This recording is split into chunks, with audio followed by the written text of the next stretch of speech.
Thank you, Martin.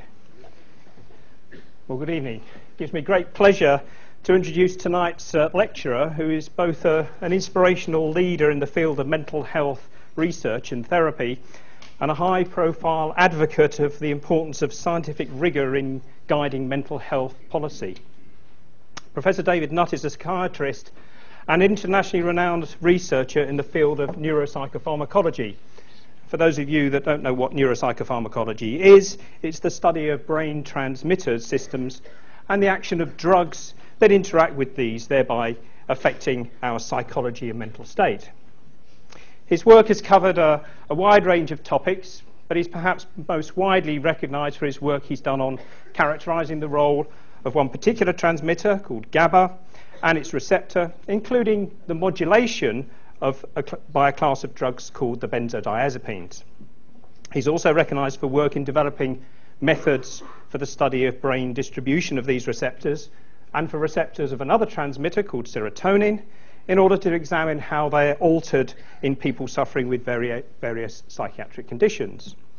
And he's also known for his work on the brain circuitry that underlies the processes of addiction and anxiety and the ways that these disorders may be treated.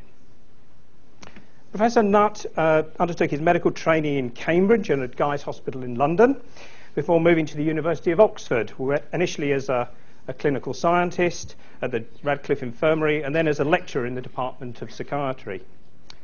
From 1986 to 1988, he moved to the USA as a Fogarty visiting scientist at the National Institute on Alcohol Abuse and Alcoholism in Bethesda, where he developed a major program on the effects of alcohol on the brain. Returning to the UK in 1988, he joined the University of Bristol as director of the psychopharmacology unit, which was established under the support of the pharmaceutical company Reckitt and Coleman, which is perhaps better known for its eponymous mustard that you find on our dinner tables. He remained in Bristol for 21 years before moving in 2009 to Imperial College London to establish the Department of Neuropsychopharmacology and Molecular Imaging, which was funded jointly by Imperial College itself and also by the Central and North West London NHS Foundation Trust. And within the department, he holds the Edmund J. Safra Chair in Neuropsychopharmacology, which was endowed by a very large donation from the Edmund J. Safra Philanthropic Foundation and by his wife, Mrs. Lily Safra.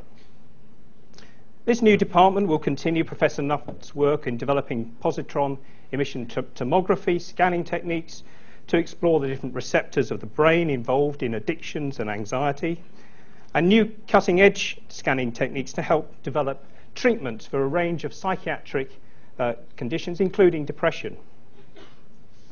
During his distinguished research career, Professor Nutt has published over 500 original research articles and has had many honours and held many influential posts.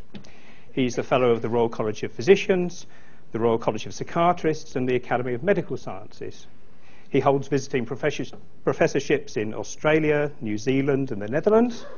He's editor of the Journal of Psychopharmacology, and he's held the presidencies of the British Association of Psychopharmacology, the European College of Neuropsychopharmacology, and is president-elect of the British Neuroscience Association.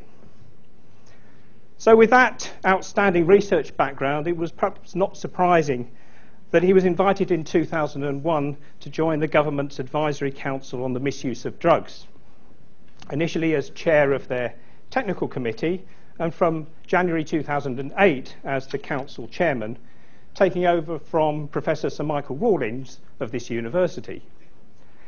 However, his views that the advice of the council and the ensuing government policy should take into account the scientific, social and economic evidence of relative harm of different drugs led him into deep political waters. Tonight, Professor Nutt will recount the events surrounding this and some salutary lessons in his lecture entitled Science, Politics and Drug Policy, Past Conflicts and Future Opportunities. David.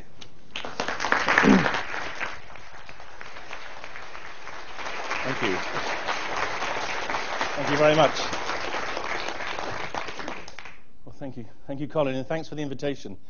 I don't know, I get more invitations to speak at Newcastle than anywhere else. But I always take them up, you'll be pleased to know. And I hope after this one you'll invite me back, because I'm proposing to be somewhat controversial, as is in my nature, but also hopefully fairly honest. So just, you've heard a bit about me. I'll just share with you a little bit more of my background. I'm a psychiatrist. I've been working in the field for about 30 years. I've been researching most of that time. I went into medicine to do research on the brain and into psychiatry because, to be quite frank with you, that's the most interesting of the disorder. Well, I think psychiatric disorders are the most interesting of the brain disorders. I've had 4 children. Thankfully, they've all survived teenage years, so I've seen an awful lot of what goes on in that period. The youngest is 19, so she's nearly out of it. They've all survived. I've just about survived. But of course, the reason I'm here is because I'm an ex-government drugs advisor. And that's why I think most of you are interested in what I've got to say. But I can switch to talking about PET scanning if you really demand.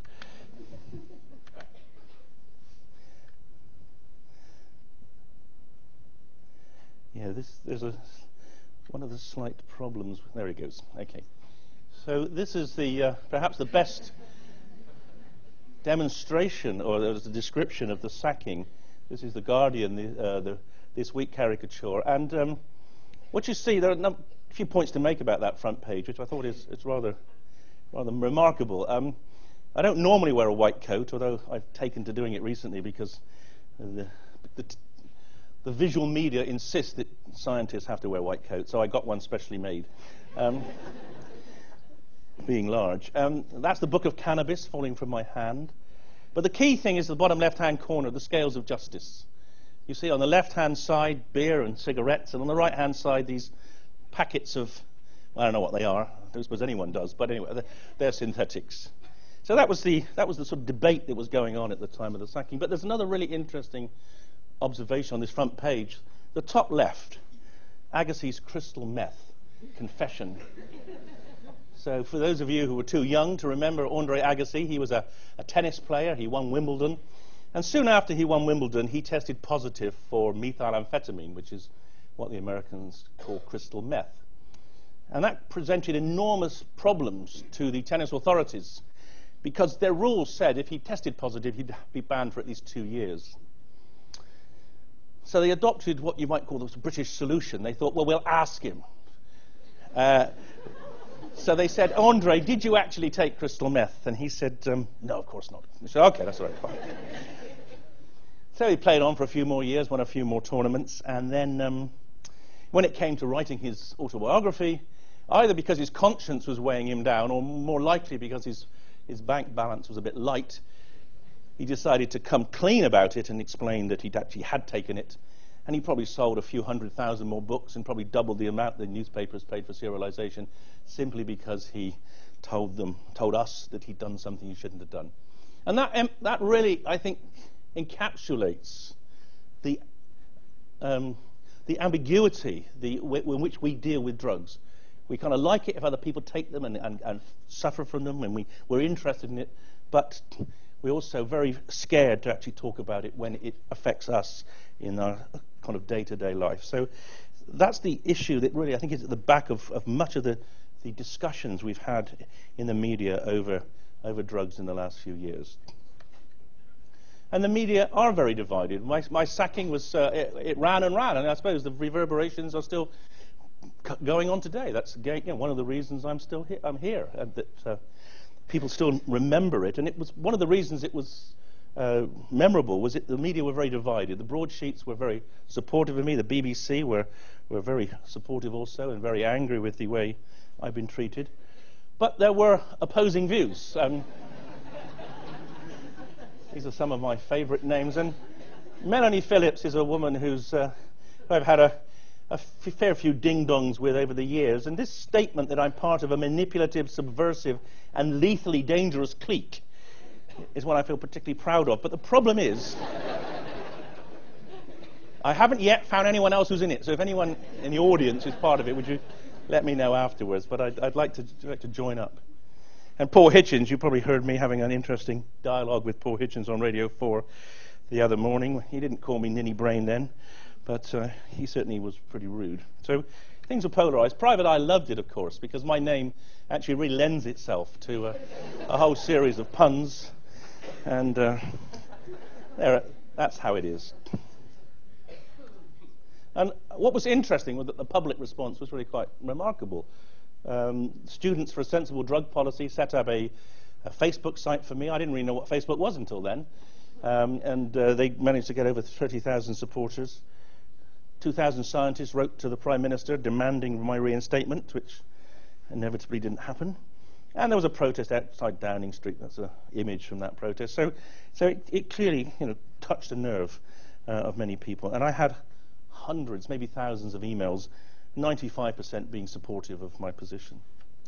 So why was I sacked? Well, it's not entirely clear. We're waiting for Alan Johnson to write his memoirs, which might be sooner than we expected, perhaps. But anyway, he's not here, is he? It's a long way away, I guess.